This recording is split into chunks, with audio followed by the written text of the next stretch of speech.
One question I have is, I work with people who have Alzheimer's, and Back to your chair. We're not kidding. no. But the reason why I'm calling is I take my clients out for a drive, and I always put one of your tapes in. And it really surprises me when they change their focus and they really listen and they respond to it. Like one lady, she doesn't talk at all, but when she listens to your tape, she'll say, "That's right," or whatever. And it amazes me how it really changes, that they're almost normal, I guess you can say, but they seem more at peace with themselves. Well, you see what they're doing. This is an interesting thing, and this really is a good note for us to close on, actually, because as it sort of falls on the heels of what we were talking about earlier also, that when you spend a lifetime trying to please others instead of tending to your own connection, you can get pretty burned out on that, because the resource of source is often not there in the trying to please that one and that one. It is here in the calling, but it's not necessarily out there. And so over time, they get more and more and more disconnected, you might say, and more not only unhappy, but uncomfortable in their physicalness.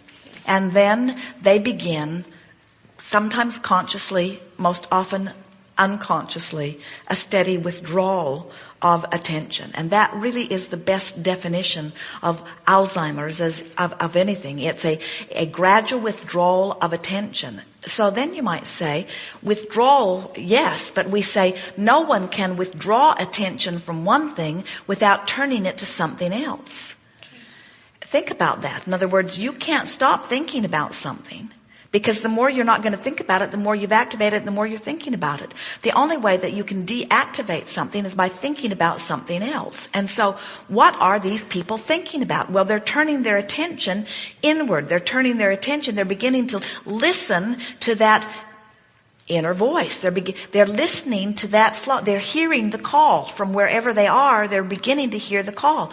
And it is interesting to note that you might think that someone who has Alzheimer's is really far down on the emotional scale, so the call of source would sound like anger. Not so. Those people are in a much further place of emotion up the emotional scale, and the call of source to them feels pleasant. That's why they're so peaceful in their withdrawal, and it's why they are sometimes so agitated when you insist on trying to bring them back, because they have found this place that is much more comfortable.